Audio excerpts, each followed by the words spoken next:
Sans plus tarder, prenons nos Bibles. Ouvrons-les dans les livres d'Ésaïe. Ésaïe chapitre 51, versets 1 à 3. Mokandana Isaya mokaponango ya tuku mitano na moko molongo nango ya kotanga ya moko kino misato. Je sais pas s'il y a des lecteurs. Oui, merci. Lisez. Ésaïe chapitre 51 du 1er au 3e. 1. Écoutez-moi, vous qui poursuivez la justice, qui cherchez l'Éternel. Portez les regards sur le rocher d'où vous avez été taillé, sur le creux de la fosse d'où vous avez été tiré. 2. Portez les regards sur Abraham votre père et sur Sarah qui vous a enfanté. Car lui seul je l'ai appelé, je l'ai béni et multiplié. 3. Ainsi l'Éternel a pitié de Sion, il a pitié de toutes ses ruines. Il prendra son désert semblable à Éden et sa terre aride à un jardin de l'Éternel. La joie et l'allégresse se trouveront au milieu d'elle, les actions de grâce et le chant des cantiques. Totangi makomi ya Nzambe na mokanda Isaya mokapatuku mitano na moko molonga kotanga liboso kino misato. Liboso Yawe alobi bino bato bozali koluka kobika, bino bato bozali koluka Yawe, botala libanga esika na salaki bino, botala na libulu ya mabanga esika na bimisaki bino. Mibale bokanisa koko na bino Abraham pe Sarah oyo abotaki bino. Abraham azalaki na mwana te tango na bengaki ye, kasi na pesaki ye bolamu pe na komisaki ye koko ya bato ebele. Misato pe sikoyo Yawe akosala lisusu likamwisi ya ndenge wana, akoyokela Jerusalem mawana ndenge ebebi yango ekomi lokola esobe ya zelo, ye akomisa yango lokola elanga ya Eden, akokomisa yango lokola elanga ya Eden, lokola elanga ya Yawe.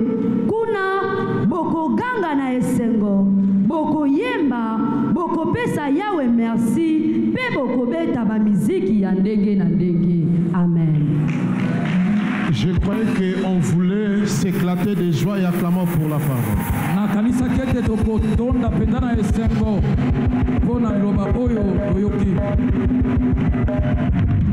Éternel Dieu d'Abraham, Dieu d'Isaac et de Jacob, nous sommes grandement reconnaissants pour avoir cette grâce de se tenir au devant de l'ensemble des saints. Je réprimande toute puissance qui peut s'opposer à la parole qui sera communiquée ce soir en ce lieu. Je les chasse dans les lieux arides. Au nom de Christ ressuscité. Qu'il soit béni tout celui qui suivra ces messages partout dans le monde. Au nom de Christ ressuscité. J'ai ainsi prié. Et nous disons encore fort Amen. Amen. Acclamons pour le Seigneur. Yesu Baba naomba unikumbuke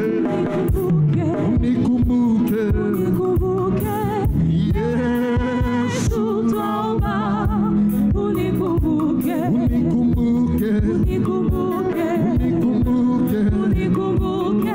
Yesu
Je bénis le Seigneur. Je vous assure, cette semaine, c'est la semaine où le ciel va se déchirer comme jamais. Parce qu'il y aura la pluie du ciel qui va toucher la tête de chaque personne qui est ici. Je ne sais pas s'il y a celle-là qui croit à cette déclaration prophétique. La Bible dit, écoutez-moi, vous qui poursuivrez la justice, vous qui cherchez l'Éternel, portez les regards sur les rochers d'où vous avez été taillés, et sur les crêts de la fosse d'où vous avez été tirés. Vous savez, on ne peut pas élever la maison, même si on peut être pressé d'élever la maison, quel que soit son auteur, mais si le fondement n'est pas solide, on peut se réjouir le matin, mais à midi nous serons surpris. Avant le coucher du soleil, tu seras surpris. Il y a beaucoup qui veulent marcher avec Dieu sans tenir compte des fondements de la foi chrétienne. Vous qui poursuivez la justice, qui cherchez l'Éternel, portez les regards vers les rochers que vous avez été taillés, sur les crêts de la fosse où vous avez été tirés. Abraham, c'est lui le rocher. Nous avons l'habitude de parler de Christ et Jésus comme le rocher, sans savoir qu'Abraham était un apôtre. La Bible dit, vous êtes assis dans le livre d'Éphésiens chapitre 2 sur les fondements des apôtres.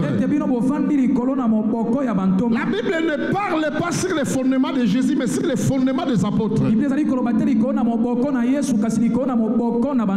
On représente les apôtres comme le premier fondement,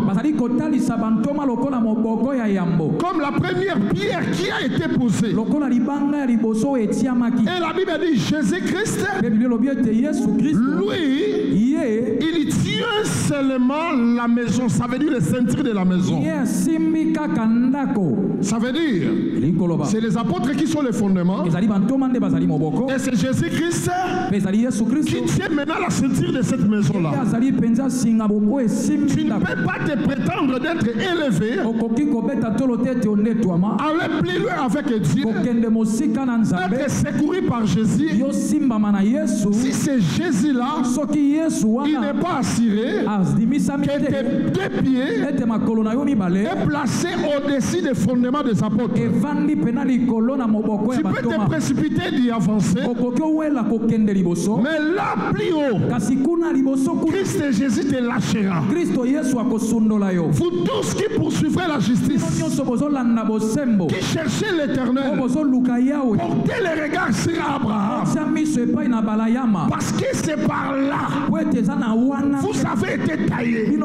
C'est Abraham qui est votre rocher. La Bible déclare le livre de Galates chapitre 3 verset 7. Tout celui qui a foi, il est enfant d'Abraham. Mais la parole va encore plus loin pour dire, toujours dans Galates chapitre 3 verset 29, tout celui qui a foi, tout celui qui est en Christ, maintenant, il n'est pas seulement enfant d'Abraham, mais il est héritier de toute promesse que Dieu avait donnée à Abraham. pour dire et les Juifs et nous les gentils, notre rocher c'est Abraham. Voilà pourquoi Jean-Baptiste, lorsqu'il a parlé dans Matthieu chapitre 3 verset 1, lorsqu'il prêchait dans le désert de Judée, lorsqu'il disait répentez-vous car le royaume des cieux est proche, et la Bible dit voyez venir dans son baptême dans les versets 7 et 8 les pharisiens et les sadducéens, il a pointé les doigts en disant race de vipères, qui vous a appris à fuir la colère à venir. Produisez donc les fruits dignes à la repentance. Verset 9 il dit dans Matthieu 3, ne prétendez pas dire à vous-même que nous sommes enfants d'Abraham. Car je vous déclare sur ces pierres, je peux susciter des vrais enfants d'Abraham. Je ne sais pas s'il y a des enfants d'Abraham en ce lieu. Est-ce qu'il y a des enfants d'Abraham en ce lieu? Voilà pourquoi lorsque Jésus est entré avec la gloire à Jérusalem, les sadducéens et les pharisiens, ils ont commencé à repousser, à faire taire tout cela qui criait Hosanna, Hosanna, c'est lui qui vient au nom du Seigneur. Ils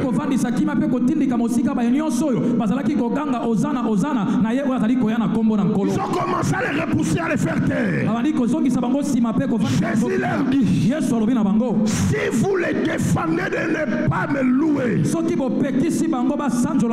je vais ordonner à ces pierres de commencer à crier. La Bible dit tout celui qui poursuit la justice, tout celui qui veut chercher l'Éternel, il doit porter son regard vers Abraham. Parce qu'Abraham, c'est celui le rocher par lequel l'Éternel t'a taillé. Chacun de nous, nous composons une portion du rocher là où l'Éternel nous a taillé à travers Abraham. Tu es une morceau de pierre. Je suis une morceau de pierre. Si ces pierres, je peux ordonner de crier. Je ne sais pas s'il y a des morceaux de pierre ici. S'il y avait des morceaux de pierre, il pouvait dire à haute voix, je suis enfant d'Abraham. Je suis enfant d'Abraham. La Bible déclare dans le livre des Hébreux chapitre 2, Dieu n'est pas venu aider les anges, mais il est venu aider la prospérité d'Abraham. Est-ce qu'il y a une portion de pierre ici qui a été taillée en Abraham? Est-ce qu'il y a une morceau de pierre ici qui a été tiré dans les crêts du rocher Abraham? Vous et moi, on nous a creusé, on nous a tiré dans les crêts du rocher. Écoutez mes chers frères, lui-même Abraham, la Bible déclare dans Josué chapitre 24 verset 1, la Bible dit Téran, le père d'Abraham, moi l'Éternel, j'ai pris votre père dans les entrailles de Téran. Mais lui-même Téran dans le verset 1, la Bible dit ceci. Il servait dans l'autre côté du fleuve d'autres dieux. Et c'est là où Abraham, je l'ai pris et je l'ai traversé au verset de l'autre côté. Je l'ai béni et je l'ai multiplié. Ça c'est Dieu qui est en train de dire. Même lui-même Abraham, Il était un idolâtre. Il a grandi dans l'idolâtrie. Il était un arméen. C'est ce que la Bible déclare dans Genèse chapitre 12 verset 4. La Bible dit, à l'âge de 75 ans, Dieu appela Abraham. Il est sorti du Charan. Il était un arméen. Parce que la Bible dit dans Deutéronome chapitre 26 verset 5. Là la parole est en train de parler sur Jacob le fils d'Abraham. Qu'il était nomade. Un arméen qui allait de gauche à droite. Dieu l'a béni et il l'a multiplié. Donc ça veut dire qu'il vivait de l'acide de la Turquie. À la frontière de la Syrie. 800 km. Pour se diriger là où Dieu lui a dit d'y aller sans savoir là où il y allait. Un voyage de 1 mois. À cette époque, parce qu'il n'y avait pas de voiture. La Bible dit, dans Genèse chapitre 12, verset 4, à 75 ans, il est sorti du Charan. Et au verset 6, la Bible dit, il commença à parcourir. Il parcourait la chaîne de Morée et à Sichem. Chaîne de Morée qui veut dire tout simplement connaissance. Et la chaîne de Morée et Sichem qui veut dire tout simplement la puissance, pardon. Donc, Abraham, il parcourit à Canaan d'abord les 2 villes. La connaissance et la puissance.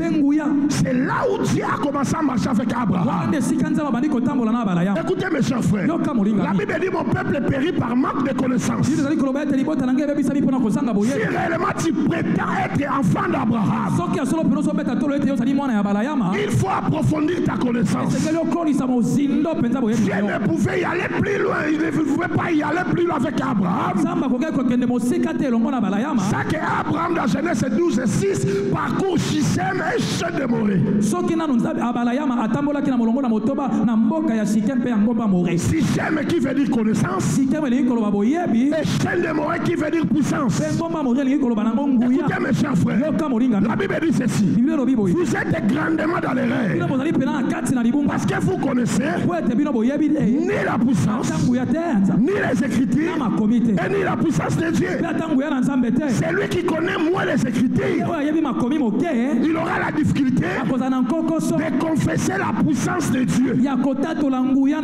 Mais celui qui maîtrise les Écritures, il aura la facilité de confesser la grandeur de Dieu, de confesser la puissance de Dieu. Voilà pourquoi cette semaine, le Saint-Esprit est disponible pour communiquer à chaque personne ici une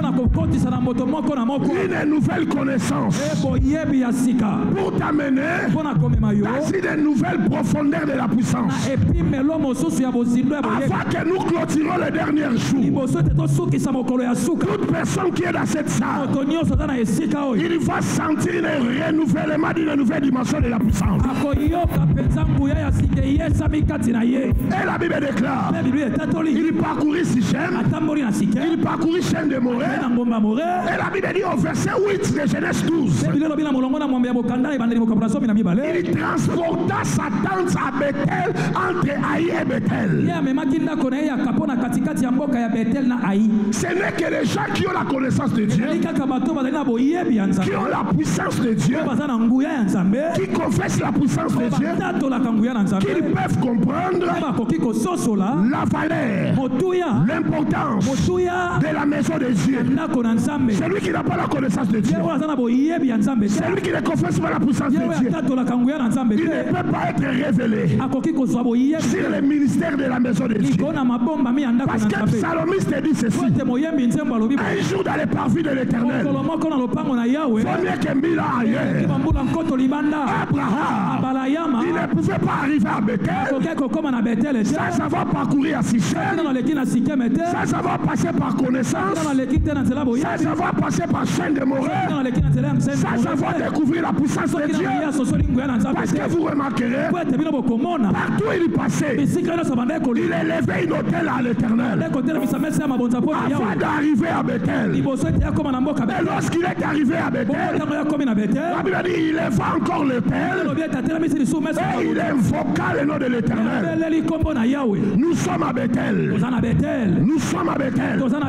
Et je peux te déclarer, lorsque nous invoquerons le nom de l'Éternel, la gloire de l'Éternel va se répandre en ce lieu. La Bible déclare, dans le livre de Genèse, pendant que Jacob, chapitre 27, il fouillait son frère Esaü. Il était fatigué en chemin. Comme le chemin était long, il plaça sa tête au-dessus d'une pierre. Et pendant la nuit, le ciel fut ouvert. Il y avait une échelle qui a quitté la terre et qui est entrée dans le ciel. Il voyait les anges de Dieu qui montaient et qui descendaient. Une voix commença à lui parler. Je suis le Dieu de tes pères. Je suis le Dieu d'Abraham. Je suis le Dieu d'Isaac. L'endroit où tu te tiens, je te le donne à toi. Hier, j'ai donné à Abraham. Hier, j'ai donné à Isaac. Mais aujourd'hui, je te le donne à toi et à tes enfants après toi. Et Jacob a dit ceci: Seigneur, si réellement c'est toi qui m'as parlé, 46 mois que je ne manquerai pas à manger, je ne manquerai pas à quoi me vêtir. Et l'Éternel lui garantit. Et Jacob dit: si tu me garantis, j'amènerai les dîmes de tout en ce lieu.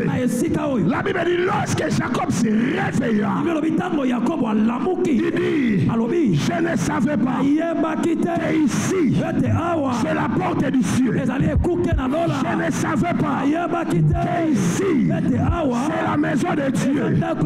Il dit: j'appellerai cet endroit Bethel. Avant, l'endroit s'appelait Luz. Il appela ça Bethel parce que le ciel était ouvert. Il y avait une échelle. Les anges montaient et les anges descendaient. Je te dis, nous sommes dans Bethel. Il y aura une échelle déjà qui est là. Les anges vont monter. Les anges vont descendre. Dispose seulement ton esprit. Ouvre seulement ton cœur. Tu écouteras la voix de Dieu. Parlez personnellement. Tu recevras la vision sur ta vie. Sur tes enfants. Sur tes projets. Sur tes affaires. Pendant cette semaine, je te dis, il y a une échelle ici. Le ciel est déjà ouvert. Les anges sont en train de monter. Ils sont en train de descendre. Parce que la Bible dit: vous êtes bénis de toutes sortes de bénédictions dans les lieux célestes par votre Père. Notre bénédiction est cachée là. Si la bénédiction est cachée là, au moment venu, si Dieu il veut ramener cette bénédiction, il faut qu'il y ait un travail angélique de monter et de descendre. Je te déclare comme le prophète de l'Éternel, toi qui es malade, les anges monteront, descendra vers ta guérison. Toi qui es en famine, les anges monteront, ils descendront vers la provision. Toi qui es rejeté, les anges monteront, ils descendront vers la victoire. Est-ce qu'il y a des enfants d'Abraham? Est-ce qu'il y a des enfants d'Abraham? Est-ce qu'il y a des enfants d'Abraham? Vous tous qui poursuivez la justice, qui cherchez l'Éternel, portez le regard vers ces rochers où vous avez été taillés. Portez le regard vers ces craies du rocher où vous avez été tirés. Tu peux t'asseoir.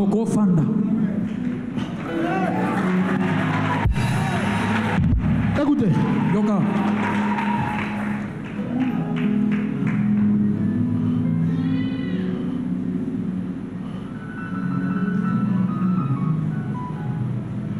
Les problèmes, les cambo, c'est quoi? Ma brassa, la terre, ma belle. Écoutez, Yoka, tu peux recevoir 10 000 promesses.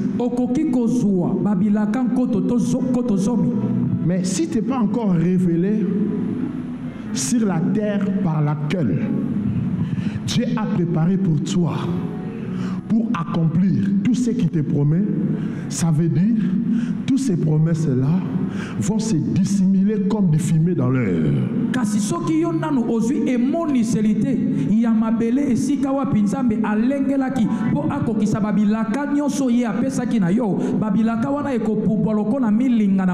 Mais une bonne nouvelle pour toi, pour que j'avance, là où tu es, c'est une bonne terre pour toi. Il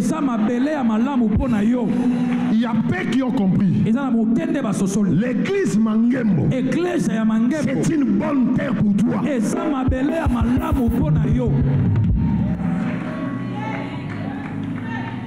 Mes chers frères,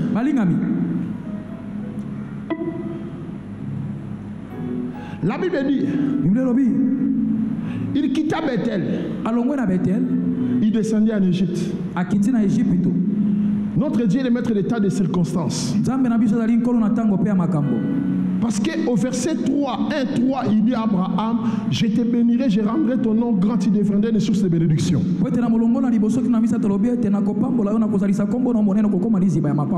Je bénirai celui qui te bénira, et je maudirai celui qui te maudira. Écoutez, quand Dieu parle, il crée maintenant des circonstances dans le temps fixé de l'accomplissement de cette parole.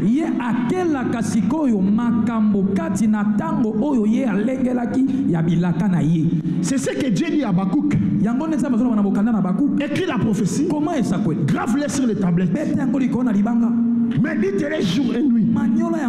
Si la prophétie tarde, attends-la, car elle s'accomplira. Et elle s'accomplira certainement.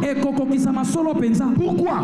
Parce que cette prophétie a un temps fixé. Dans tout ce que Dieu peut donner comme promesse, il y a un temps. Toutes les promesses de Dieu est cachées dans le temps. Et lorsque le temps arrive, il faut maintenant être connecté pour comprendre par quel genre de circonstances que l'Éternel passera pour accomplir ce qu'il t'a promis. Voilà pourquoi il y a beaucoup de gens. Dieu les promet des choses, mais comme ils sont déconnectés avec le Saint-Esprit, lorsque le temps arrive, c'est en ce moment-là, ils sont en sommeil. Et Dieu crée des circonstances. Comme ils sont en sommeil, ils vont se réveiller, mais plus tard. Le temps s'est déjà écoulé. C'est ce que Mardoché a réveillé Esther. Lorsque Esther, comme elle avait compris qu'elle était déjà dans le palais royal, c'est fini, j'ai déjà acquis tout ce que j'ai cherché. Mais Mardoché a réveillé sa conscience. Comme tu refuses de parler de la part des Juifs qui ne sait pas, c'est pour comme des temps comme celle-ci que Dieu avait permis que tu sois là. Il savait que cet temps ici viendra. Voilà pourquoi il a précédé les choses. Il t'a établi là. Mais comme tu as oublié, l'Éternel enverra une autre secours pour nous. Mais toi et la maison de ton père périra. Dieu a créé une circonstance. La circonstance n'était pas bonne, était mauvaise. Vous savez, lorsque le temps de Dieu arrive, il peut créer de bonnes circonstances et de mauvaises circonstances, mais pour un seul objectif, d'accomplir ce qu'il a dit.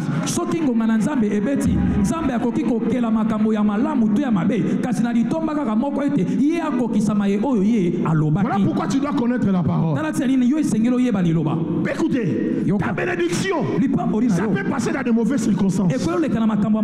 Mais si tu n'es pas illuminé, tu dis ça c'est Satan. Oh, tu repousses la circonstance par laquelle Dieu a créé. Quelle était la circonstance? Abraham est devenu Papa Bokelo. Il est devenu légende. Et sa femme Sarah est devenue sa fille. Abraham a reçu le dot. Une seule journée, les choses ont changé dans la vie d'Abraham. Et le lendemain, le roi dit: pourquoi tu m'as menti? Dieu m'a frappé. Je n'ai pas pu toucher ta femme. Sortez de chez moi. Voilà la circonstance par laquelle Dieu est passé. Je te parle comme prophète. Après cette semaine, Dieu créera des circonstances. Des fois, les gens qui ne connaissent pas Dieu, ils diront que tu as perdu dans la foi. Mais toi qui es en train d'écouter cette parole, tu comprendras que c'est Dieu qui t'a visité. Ils sont sortis dans Genèse 13, verset 2.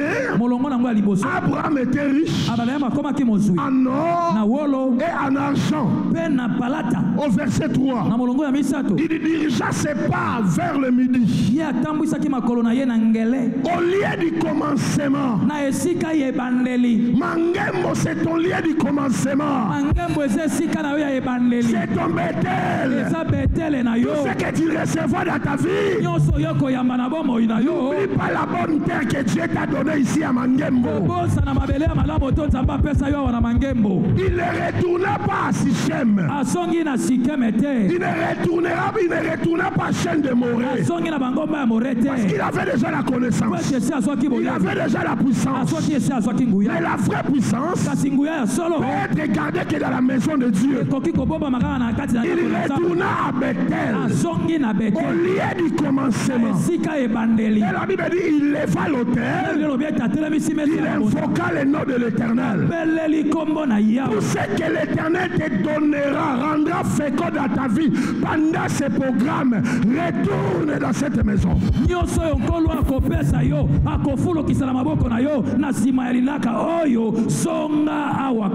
N'oublie pas de lever l'autel à la faveur de l'Éternel.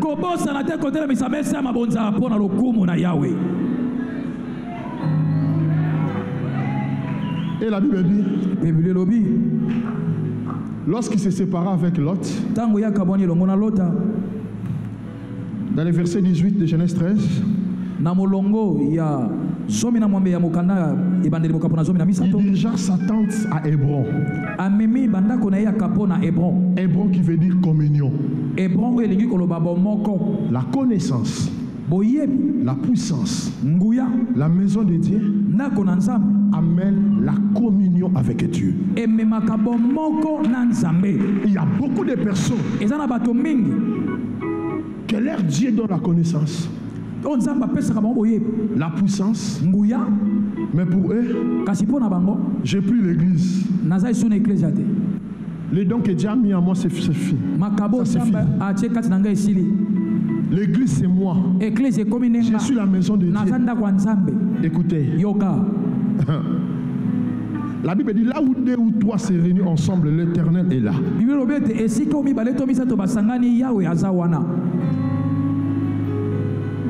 La communion que tu auras en ce lieu avec Dieu, quel que soit le temps que tu peux passer dans les montagnes, tu ne pourras jamais arriver à cette communion-là. Ce n'est pas mauvais de passer le temps dans les montagnes. Pourquoi la communion que tu auras ici sera au-delà? Parce que Dieu a placé son ange dans cette maison-là. Il a fait l'alliance avec lui. Parce que dans la montagne, Dieu, il peut te révéler sur ta vie. Mais pour le réaliser, il sera obligé de t'envoyer là où il y a son ange. Par là, tu découvriras une nouvelle communion avec Dieu.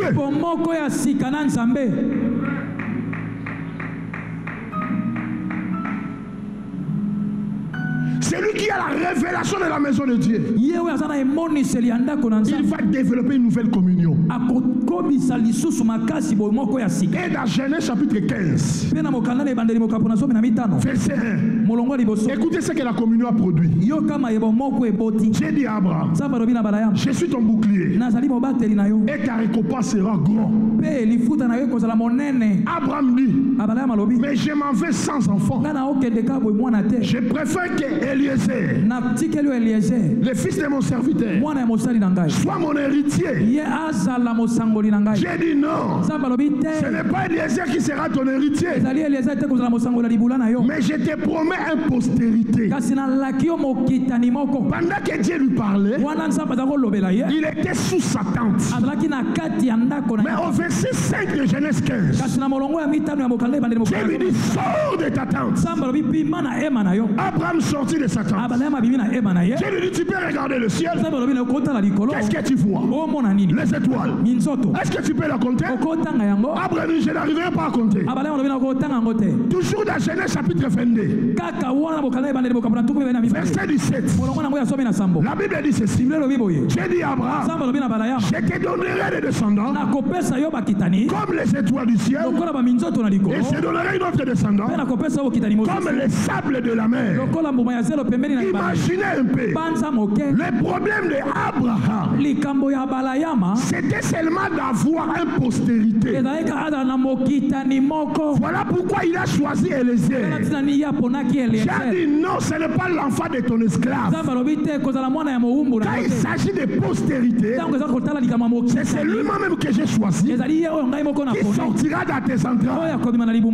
Voilà pourquoi je te promets Isaac. Mais comment expliquer? Je lui promets une postérité. Abraham n'a pas vu, il n'a pas touché, mais Dieu vient encore augmenter encore d'autres promesses. Cette fois-ci, je te donnerai des enfants nombreux comme les étoiles du ciel. Toi, tu m'as promis $100. Je n'ai jamais vu ces $100. Et demain encore tu viens, je te promets $10 000. Comment je te croirais? Mais la Bible dit, dans le verset 6 du Genèse 15, Abraham crut, et cela lui fit compter comme un homme juste. Toi qui croiras tout ce que l'Esprit de Dieu dira pendant cette semaine, amènera la justice dans ta vie, amènera la justice dans ta famille, amènera la justice dans ton chemin. Il y a beaucoup qui confondent la justice de Dieu.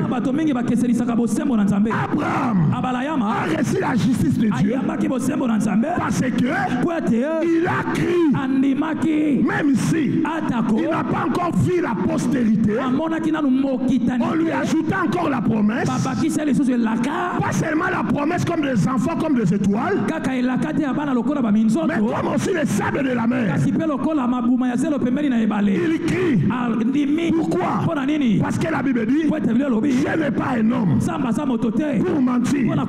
Il n'est pas le fils de l'homme pour se repentir. La Bible déclare dans le livre de Deutéronome chapitre 10 verset 17. Deutéronome 10 17, la Bible dit votre Dieu, il est le Dieu des dieux, il est le Dieu grand, il est le Dieu fort, il est le Dieu qui ne reçoit pas la corruption, il est le Dieu qui ne fait pas exception des personnes. Abraham, quel que soit, il est né dans l'idolâtrie, grandi dans l'idolâtrie, parce qu'il a cru à ce que Dieu a dit, il a été justifié par Dieu. Écoutez, Jésus a dit ceci: si tu crois, tu verras la gloire de Dieu. Toi qui crois, laisse que la gloire de Dieu commence à s'éclater dans ta vie. Je n'attends pas ton amen. Amen. Yes. Tu peux t'asseoir. Écoutez, Abraham posait la question à Dieu. Tu me dis, tu me donneras la postérité.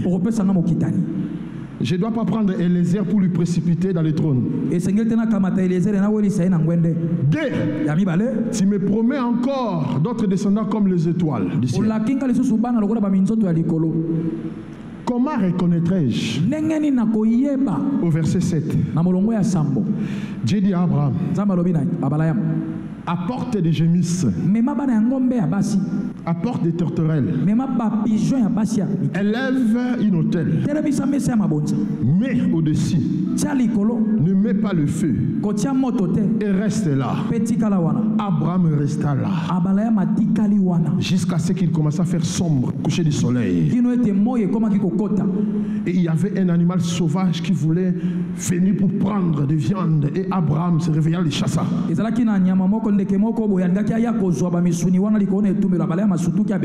Je suis en train de menacer tout esprit de corbeau que le diable va utiliser pour venir arracher des visions divines que Dieu a préparé de te révéler cette semaine. Je le réprimande au nom puissant de Jésus-Christ.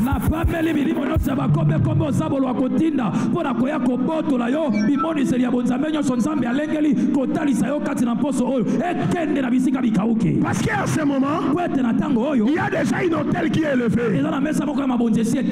Il y a déjà l'animal qui est au-dessus. Mais toi, sois seulement patient. Attends là. La vision arrive.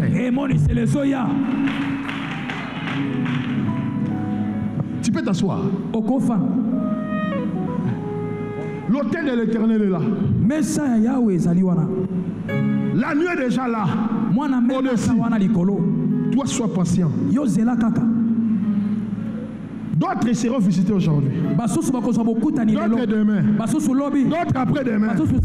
D'autres après-demain. D'autres les jours qu'on va clôturer. Mais toi, sois seulement patient à ton tour. Qu'Abraham chassa les corbeaux, il eut une vision concernant ses descendants. Au verset 15, Dieu lui dit, toi tu iras en paix, enterré auprès de tes pères, et tu mourras avec une heureuse vieillesse. Mais tes descendants, ils seront amenés comme des esclaves pendant 4 siècles, 4 générations. Et moi l'Éternel, je jugerai cette nation-là, qu'ils vont maltraiter tes descendants. Et je les ramènerai sur cette terre ici.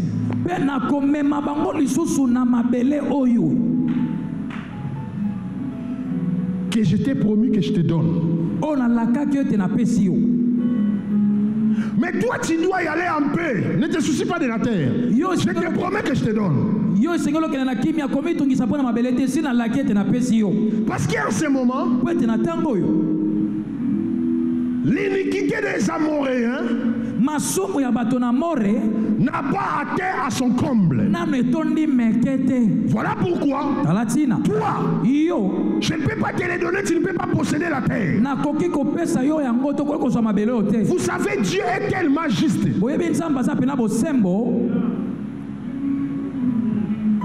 Même pour châtier les méchants,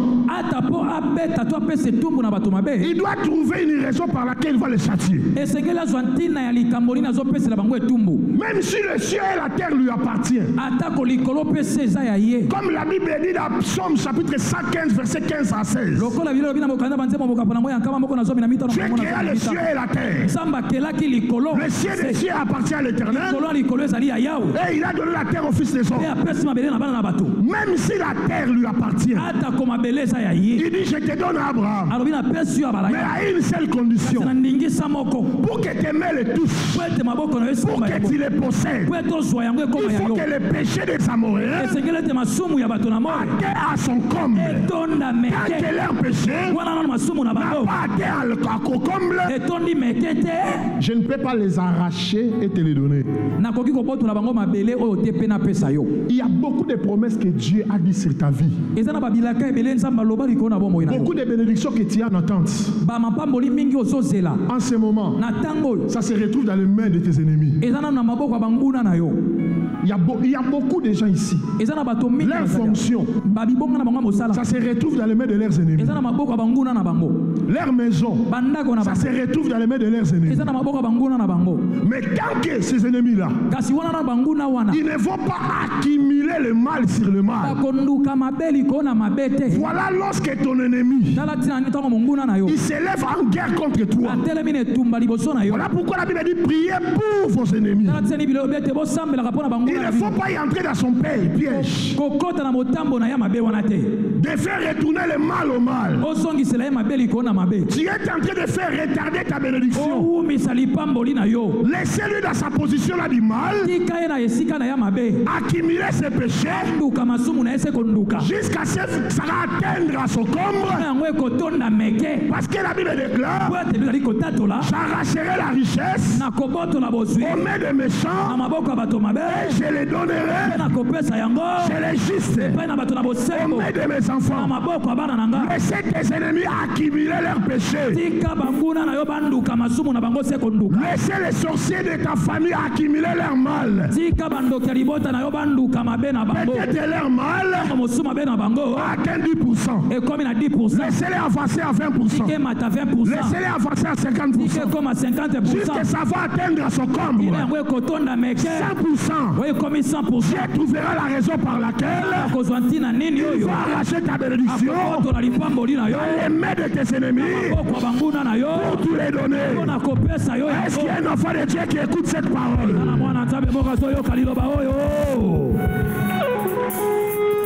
Tu peux t'asseoir. Écoutez. Tu sais la terre que Dieu avait promis à Abraham. Il y avait 7 nations puissantes. Et ces 7 nations-là étaient incarnées dans des royaumes sataniques. C'était des esprits sataniques. La Bible dit dans Ephésiens 6:12. Vous savez pas lutter contre la chair et le sang. Il y a 3 dimensions de guerre dans le monde spirituel. Le prince, 2 le pouvoir, 3 les autorités. Le prince, c'est toi et moi. Parce que la Bible déclare, l'Apocalypse chapitre 5, verset 10, tu as fait d'eux un royaume de sacrificateurs pour notre Dieu. Ils régneront sur la terre. Et la Bible déclare à l'Ecclésiaste, Un esclave se retrouve au-dessus des chevaux. Et un prince se retrouve comme un esclave. Il y a beaucoup de princes dans le royaume de Dieu. Ils se comportent aujourd'hui comme des esclaves. Je vois des princes en train de marcher en pied. C'est ce qu'Ecclésiaste dit. Ecclésiaste c'est combien? Chapitre 10, verset 7. 10, 7, si tu lis ça. Mais des vrais princes comme des esclaves. Mais des esclaves au-dessus. Or, Apocalypse dit, tu as fait un royaume de sacrificateurs pour notre Dieu. Ils régneront sur la terre. On ne peut jamais régner s'il n'y a pas l'incarnation de deux esprits en toi. La Bible déclare, Luc chapitre 9, verset 1, Dieu appela les 12 apôtres. Il leur donna le pouvoir et l'autorité. Le pouvoir c'est un esprit. L'autorité aussi c'est un esprit. Le pouvoir on peut télécommuniquer. L'autorité aussi on peut télécommuniquer. Un prince qui n'a pas le pouvoir, qui n'a pas l'autorité, il n'y a pas le règne. Voilà pourquoi il y a beaucoup qui se comportent comme des princes dans le royaume de Dieu, mais par manque de pouvoir et d'autorité, ils ne règnent pas. Luc chapitre 10, verset 1, 2, 3. Jésus appela les 72 apôtres. Il leur donna même chose. Le pouvoir et l'autorité de chasser les esprits impies et de guérir les malades. Et la Bible dit plus loin, lorsqu'ils sont retournés, ils étaient choyés. Ils disaient au Seigneur, les démons nous ont soumis. Jésus dit, je voyais Satan tomber comme une éclair. Vous n'avez pas à lutter contre la chair et le sang, mais vous avez à lutter contre les principautés, contre les pouvoirs, contre les autorités. La Bible déclare dans Ephésiens chapitre 2, verset 2, autrefois, vous marchez selon les traits de ce monde, selon la puissance du prince de l'air. C'est comme ça que le diable est représenté dans Ephésiens chapitre 2 verset 2. Lorsque Jésus est arrivé à la fin de sa mission, il a prié, il a dit ceci: le prince de ce monde arrive, mais ne trouvera rien de lui en moi. Écoutez mes chers frères, le pouvoir et l'autorité, tu en as besoin. J'en ai besoin. La Bible dit que le pouvoir et l'autorité, ils connaissent aujourd'hui. Qu'ils connaissent aujourd'hui qu'est à travers l'Église la sagesse infinie de Dieu. C'est à travers toi que le monde doit connaître, que le pouvoir, l'autorité doit connaître. C'est à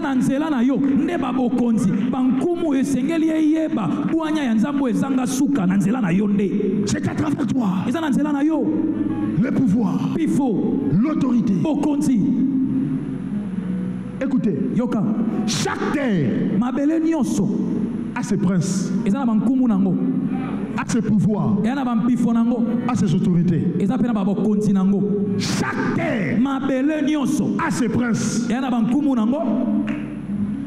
Jésus a dit, comment tu peux y entrer dans la maison de l'homme fort et piller ses biens sans l'avoir lié?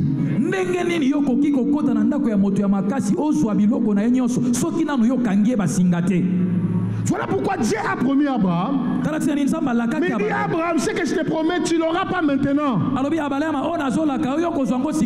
Parce qu'en ce moment, c'est cette nation, les Jébusiens, les Amoréens, les Hétitites, les Éphésiens, les Cananéens, ils sont tellement plus puissants que toi.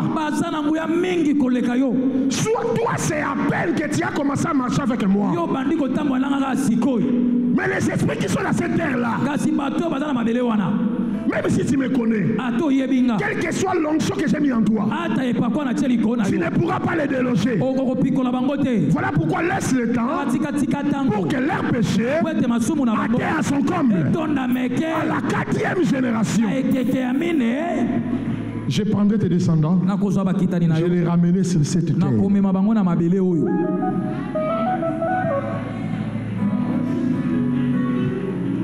Comment était cette terre?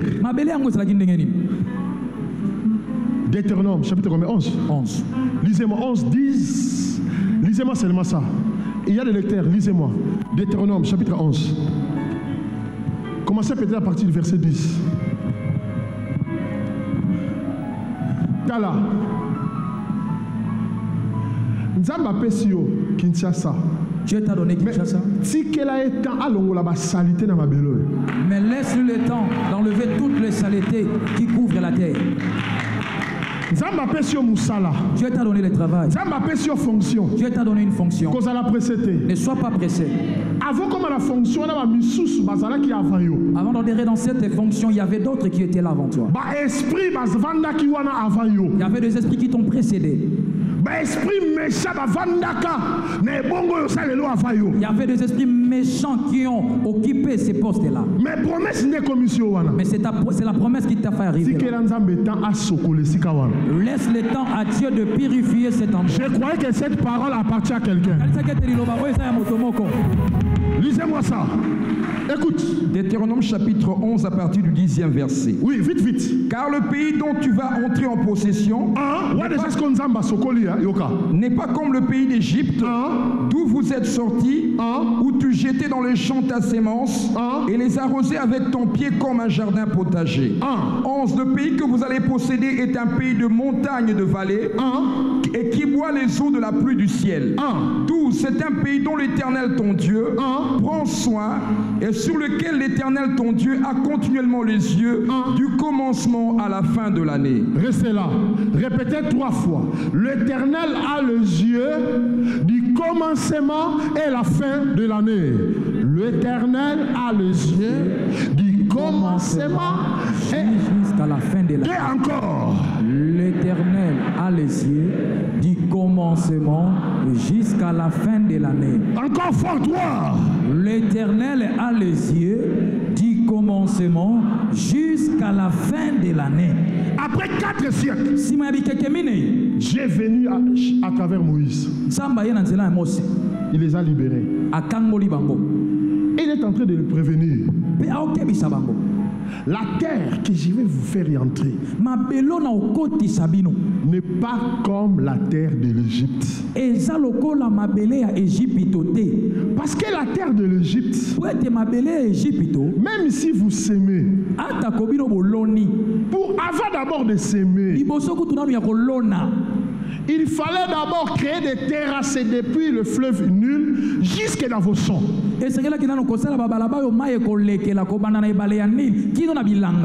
Et les canaux vont diriger les eaux jusque dans les champs.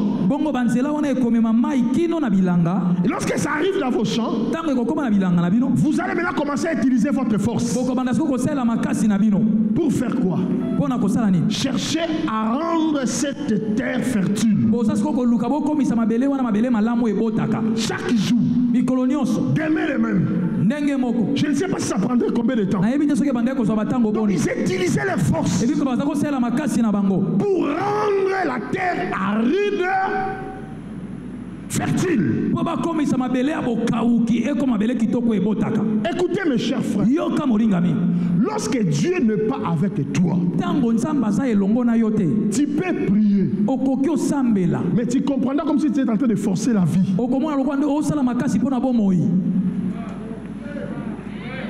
Pour chercher à rendre la terre aride, ton travail qui est aride, fertile. Pona koluka okomisa mabele na yo mosala na yo eza ya kokauka ekoma mabele kitoko ebotaka. Tout travail Mosala nyonso que l'homme peut faire sur la terre. Oh motaka kosala na mabele. Si tu commences à sentir les fardeaux sur les épaules, Soko bandiko yoka mokumba na ngoli kola mapeka. ça veut dire que Dieu n'est plus là. Yeli yolo ba ete nzamba za lisu wana te. Yes. Amen. La Bible dit, Bible lobi. Jacob travailla cette année, nous connaissons l'histoire. Jacob asali mbula sambo to yebi lisolo. On lui dit, non, il faut encore cette année, pour la femme que tu aimes. Te sala isu mbula sambo pona mwasi oyo lingi. La Bible dit, les 7 années coula comme quelques jours parce que Jacob aimait Rachel. Bible lobi ete bambula sambo eleki lokola mwami mikolo po ete Jacob alingaki Rachel. Quand on travaille avec Dieu, Tango sala mosala longo na nzambe, les années coulent. bambula ekendaka mbangu. Des fois, tu te retournes, tu commences à te tourner. Hey, ça fait déjà 5 ans, ça fait déjà 10 ans.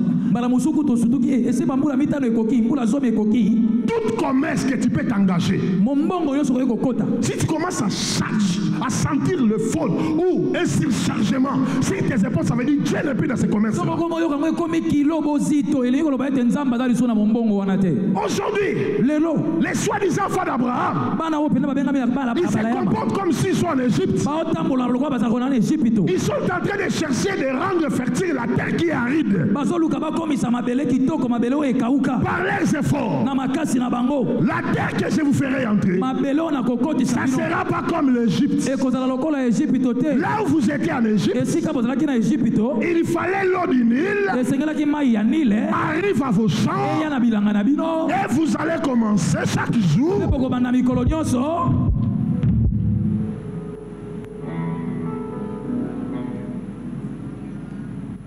tu vas sentir le déchargement après cette semaine. okoyoka kilo nyonso elongwe nsima ya mposo oyo Parce que Dieu, il veut y aller loin avec toi. po ete nzambe alingi akende mosika elongo na yo Mais tu es devenu lourd. kasi okomi bosito kilo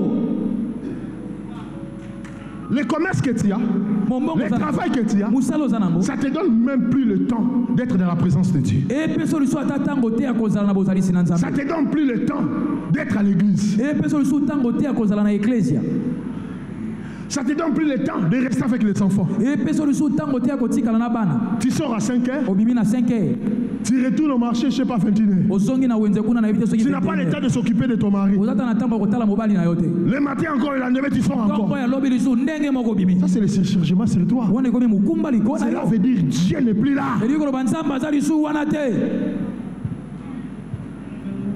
Écoutez maintenant. yoka sikoyo Le pays de l'Éternel prend 10 10, s'il vous plaît. Car le pays que tu vas entrer po ete mboka oyo kokota à possession mboka oyo n'est kozwa pas comme le pays d'Égypte, eza lokola mboka ya Egypte te d'où vous étiez sortis, esika bobimelaki où tu jetais dans les champs ozalaki kobwaka na bilanga ta sémence, kona na yo les arroser avec ton pied, po ozalaki kosopela yango mai na makolo na yo comme un jardin potager. lokola bilanga ya ndunda Comment les pieds peuvent arroser le travail de tes mains? ekoki kosala ekoki kopolisa mosala ya maboko na yo amen Comment le pied peut arroser le travail de tes mains? ndenge nini makolo ekoki kopolisa na mai mosala ya maboko na yo Tu te sens fatigué, épousé. ozomi yo question lembi makasi esili Mais le pays que vous entrerez, continue 11. siko mboko bino bokokota molongo sobi na moko Le pays que vous allez posséder mboko bino bokozwa est un pays de montagnes, eza mboka ya bangomba de vallées, ya mabwa et qui boit mpe oyo emelaka les eaux du ciel. mai ya likolo Répétez, boire les eaux du ciel. songela emelaka mai ya likolo Répétez encore, boire les eaux du ciel. boire les eaux du ciel Ta vie a besoin de boire les eaux du ciel. bomoi na yo eza na bosenga ya komela mai ya likolo Je répète encore. Ton travail a besoin de boire de l'eau du ciel. nazongi lisumu mosala na yo eza na bosenga ya komela bamai ya likolo La commerce que tu as a besoin de boire l'eau du ciel. mombongo oza nango eza na bosenga ya komela mai ya likolo La Bible dit bible elobi dans Genèse na mokanda na ebandeli chapitre 2 mokapo na mibale verset 4. molongo na mine La Bible dit bible elobi voici l'origine de la terre. tala esika mabele mokili euteli Mes chers frères, vous savez, en tant qu'enfant de Dieu, tout le travail que Dieu nous donne, tous les commerces et les business que Dieu nous donne, on travaille seulement par formalité. Parce que la Bible dit l'homme vivra par le sueur de son front. Mais en réalité, un vrai enfant d'Abraham, c'est Dieu qui est en œuvre dans son travail, dans ses commerces. Voilà pourquoi la Bible dit n'ose pas de dire que c'est par ma force que j'ai acquis cette richesse.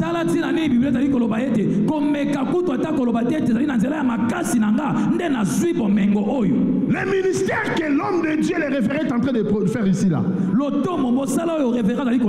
Lui, il fait que les formalités. Mais en réalité, c'est Dieu lui-même qui travaille. Comme c'est Dieu qui travaille, il ne va pas sentir la lourdité de ce travail. Toi qui es subalterne, tu peux être essoufflé, tu peux être fatigué, mais lui il est toujours là.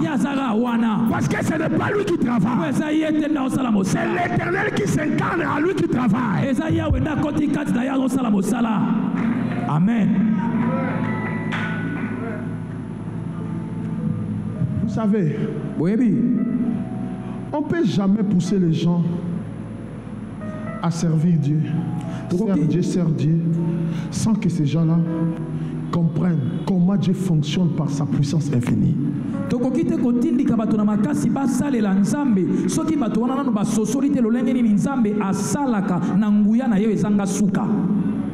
Voilà pourquoi je prends le temps aujourd'hui de préparer la terre pour toi. Parce que demain je vais décoller. Après demain nous allons voler encore. Voici l'origine de la terre. Genèse 4.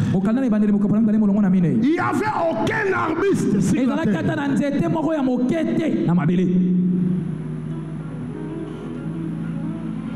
5. Lorsque l'Éternel Dieu fit une terre et des cieux, aucun arbuste de champ n'était encore sur la terre. Aucune herbe de champ ne germait. Encore. L'Éternel Dieu n'avait pas fait pleuvoir sur la terre. Il n'y avait point l'homme pour cultiver. La pluie que nous parlons, ce n'est pas la pluie naturelle. C'est la pluie surnaturelle. Dieu n'avait pas encore fait pleuvoir. Et il n'y avait aucun homme. Qu'est-ce qui s'est passé? Qu'est-ce qui s'est passé? Qu'est-ce que Dieu a fait? S'il vous plaît, remets-moi. 6.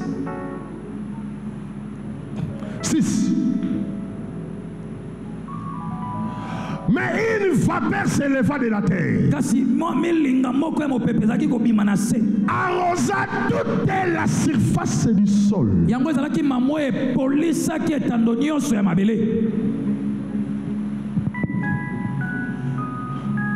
Ton travail a besoin d'être arrosé.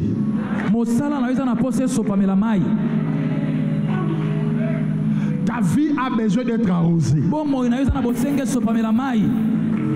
Tu as tellement forcé les choses par ton intelligence, par tes calculs. Mais ce qui te manquait, c'était la rosée. Et je te déclare, pendant cette semaine, il y aura une vapeur qui va s'élever depuis ces lieux, qui va arroser chaque personne qui est en ce lieu. Même si tu as fait 10 ans dans un travail, tu ne montes pas dans les fonctions. En Après cette semaine, Dieu te lèvera dans une nouvelle fonction. Même si tu as fait 15 ans dans un commerce, ça ne monte pas le niveau. Après d'être arrosé, c'est que par les prophètes, le niveau de ton commerce va changer. Je croyais qu'une personne va crier, je suis prêt pour être arrosé. Je suis prêt pour être arrosé. Encore. Je suis prêt pour être arrosé. Encore. Je suis prêt pour être arrosé. Yes. Tu peux t'asseoir. Okoki kofanda.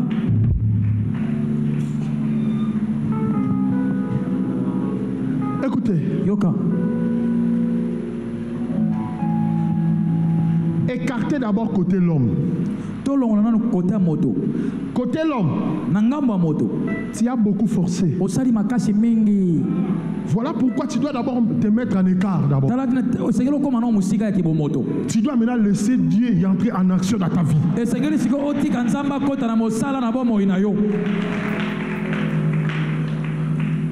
Il n'y a aucun homme. Dieu n'avait pas fait pleuvoir. Mais Dieu a arrosé. Genèse chapitre 27, verset 27 à 28. La Bible dit, lorsque Jacob s'approcha auprès de son père, dans Genèse 27, 27, son père dit, l'odeur de mon enfant, c'est comme un chant que l'Éternel a béni.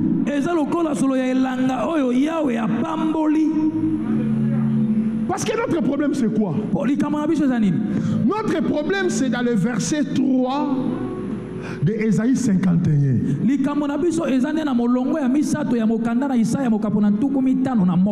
Nous tous qui sont taillés dans les rochers d'Abraham, qui sont grésés dans le cœur d'Abraham, nous qui avons les regards fixés sur lui, comment ça fait que la terre de Sion, on dit pitié? Quand on regarde la terre de Sion, c'est ressemblable au désert. Or, quand Dieu a préparé 4 siècles la terre qu'il avait donnée à Abraham, les enfants d'Abraham, quand ils ont y entré, ils ne doivent pas forcer les choses. Vous n'allez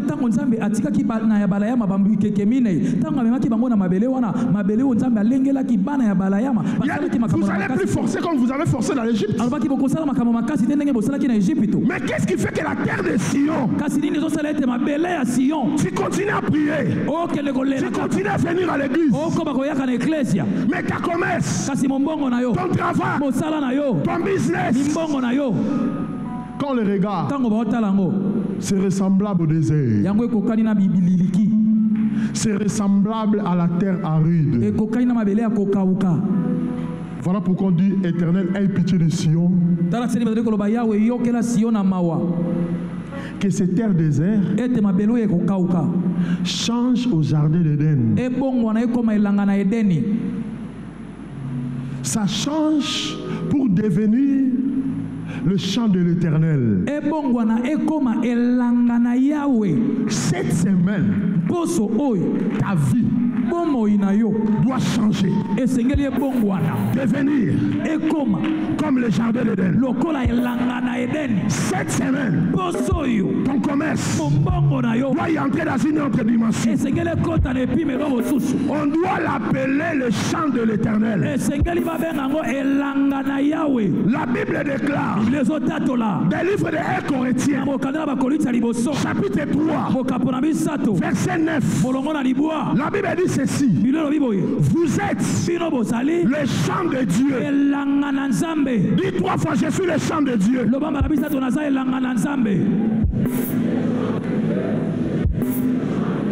La Bible dit dans 1 Corinthiens 3:9, vous êtes les champs de Dieu. Ces édifices, toujours dans les mêmes Corinthiens 3:6. Écoutez ce que l'apôtre Paul dit. Moi, j'ai planté. Et Apollos a arrosé. Et qui a fait quoi? Qui a fait quoi? Qui a fait quoi?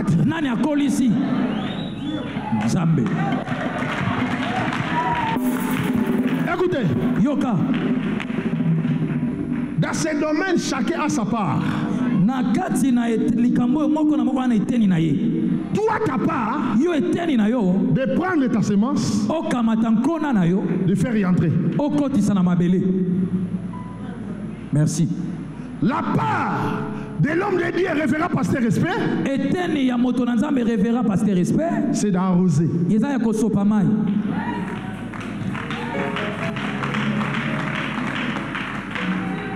le dernier travail, c'est le travail de Dieu. De faire quoi? Genèse 27. Il sentit l'odeur de son enfant, comme le chant que l'Éternel a béni. Et Isaac dit ceci à Jacob: que la rosée du ciel soit sur toi. La première chose que tu as besoin, d'être arrosé. Toi qui es le champ de Dieu, tu as besoin d'être arrosé. Tu es le champ de Dieu. Tu as l'odeur du champ de Dieu. Si réellement tu es le champ de Dieu, il faut que la rosée soit là.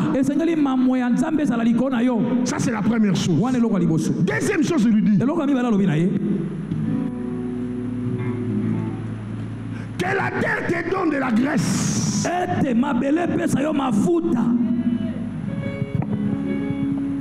Je te dis, la terre te donnera la graisse. Je te parle comme prophète et la terre te donnera la graisse. Deuxième chose, que la terre te donne du bleu.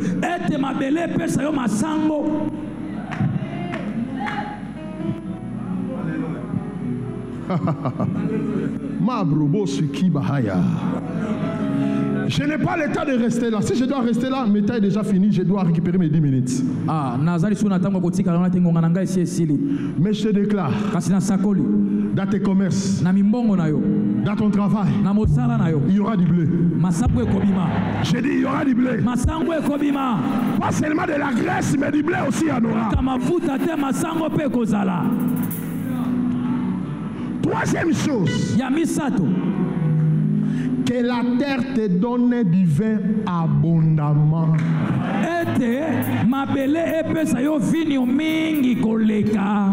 Est-ce qu'il y a une personne qui est prête d'être arrosée ici?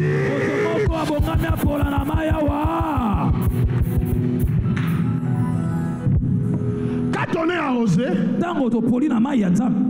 ta vie, il y a de la graisse qui se produit. 2. Il y a du vin. Il y a du bleu. Et 3, il y a du vin.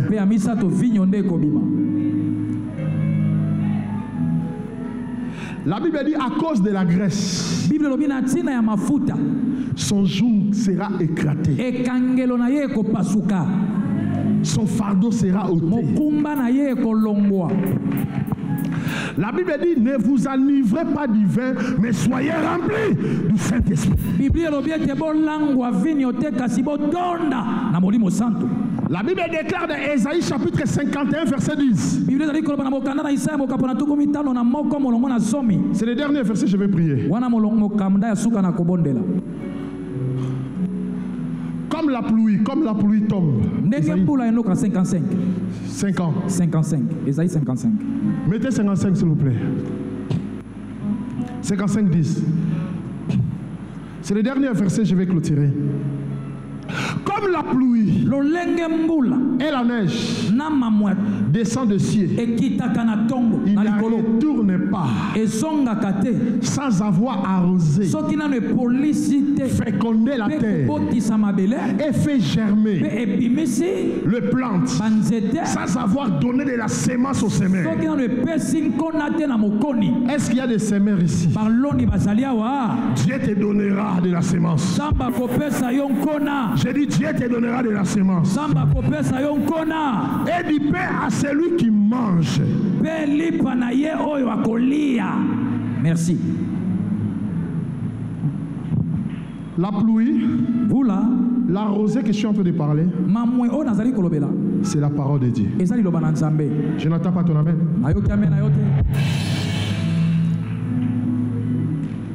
Moi j'ai planté, Apollo a arrosé, et Dieu a fait croître. Si nous sommes le champ de Dieu, si on se laisse arroser par la parole,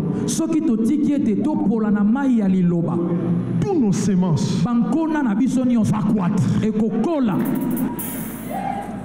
On ne peut jamais se dire comité de soutien, je suis le donateur, sans connaître la parole. On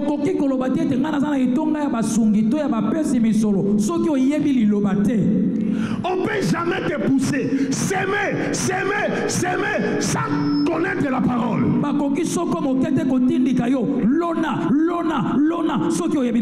Donnez la dîme, sans connaître la parole. Oh, donnez l'offrande de ceci, de cela, sans connaître la parole. Au lieu que la bénédiction arrive sur ta vie, tu vas attirer la malédiction sans connaître ce que tu es en train de faire. Parce que la Bible dit, ne donnez pas avec amertume.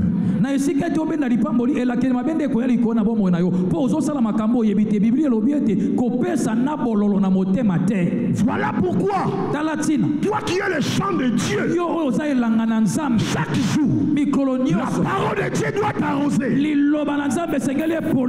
Lorsque la parole abonde en toi, on ne va plus te forcer. Les choses vont commencer à s'écouler elles-mêmes. Pendant qu'on est en train de prêcher, toi tu reçois la vision. Qu'est-ce que je dois faire dans cette église? Qu'est-ce que je dois faire dans la vie de l'homme de Dieu? Qu'est-ce que je dois faire encore pour une nouvelle sémence?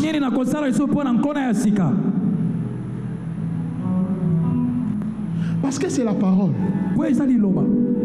qui nous a engendrés, vous et moi, pour que nous devenions les prémices de Dieu. Répétez 3 fois les prémices.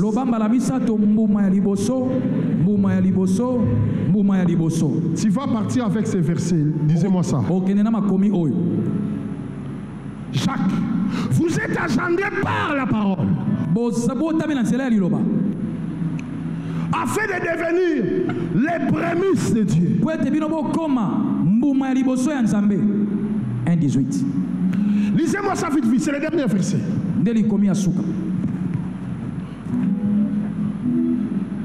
Il nous a engendrés selon sa volonté par la parole de vérité, afin que nous soyons en quelque sorte les prémices de ces créatures.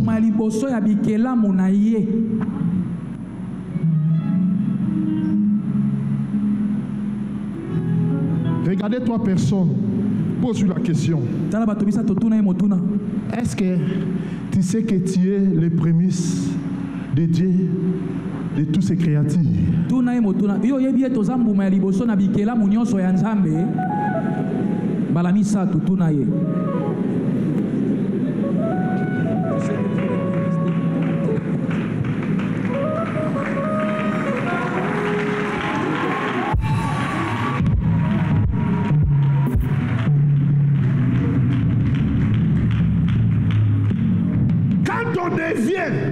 Les prémices de Dieu parmi tous ces créatures.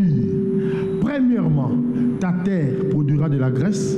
2, du bleu. 3, du vin abondamment. Tango yo komi mbuma ya liboso na kati na bikela munyoso ya nzambe mabele na yo liboso ekobota mafuta ekobota masango pe ekobotela yo vinyo mingi koleka. Écoutez, yoka, nous tous nous sommes dans le royaume de Dieu. Biso nyonso toza kati na bokonzi na nzambe. Mais nous ne sommes pas dans le même rang. Kasi toza na molongo moko te. Il y a celles-là qui sont les prémices de Dieu. Oh bazana molongo liboso bana liboso ya nzambe. Si ce n'est pas cela, on pouvait être béni de la même façon. On peut toucher la grâce de la même façon. Vous savez comment Dieu a menacé Pharaon?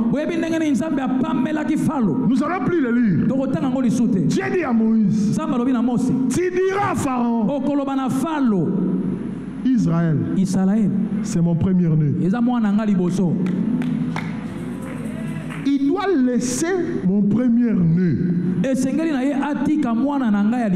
Alors, si lui, il refuse de libérer mon premier-né, moi maintenant l'Éternel, je reviendrai dans sa vie pour récupérer le premier-né.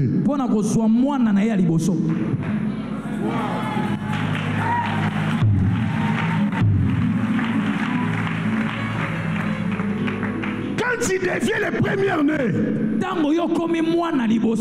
Tu deviens le punel des yeux de l'Éternel.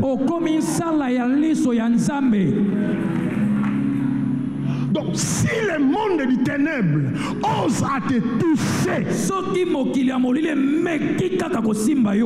il perdra ce que lui est plus cher.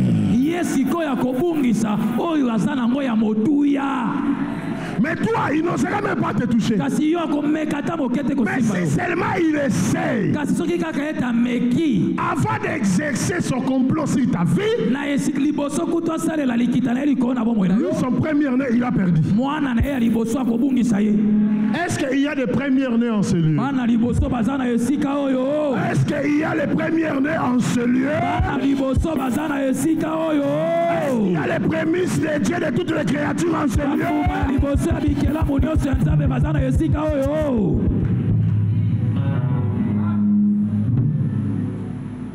Je m'arrête aujourd'hui là. Demain, c'est là où je vais maintenant décoller. L'avion a fait les taxis pour préparer le cœur. Et c'est demain que je vais décoller. Tu es le prémices de l'Éternel. Tu es le premier-né de l'Éternel. C'est lui qui te touchera. Il perdra son premier-né.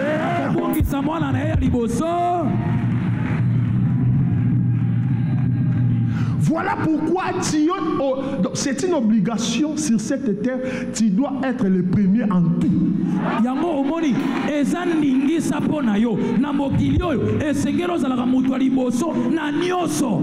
Bible dit vous serez la tête noire.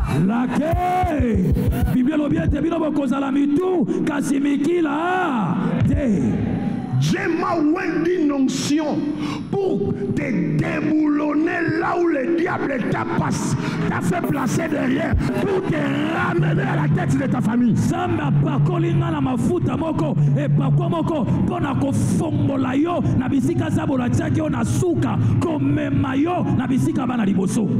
Vous verrez comment après ce programme, les fonctions vont s'exploser aux gens qui travaillent.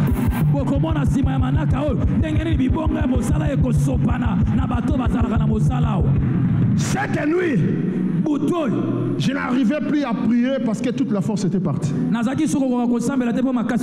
J'ai commencé ce programme depuis la semaine passée. J'ai dit Seigneur, tu m'envoies là-bas pour relever la tête de tes enfants. Ça veut dire toutes tes principautés, tous tes pouvoirs, autorité qui fait que tes enfants soient la quai. Ils doivent y entrer en guerre contre l'onction que tu as mis dans ma vie.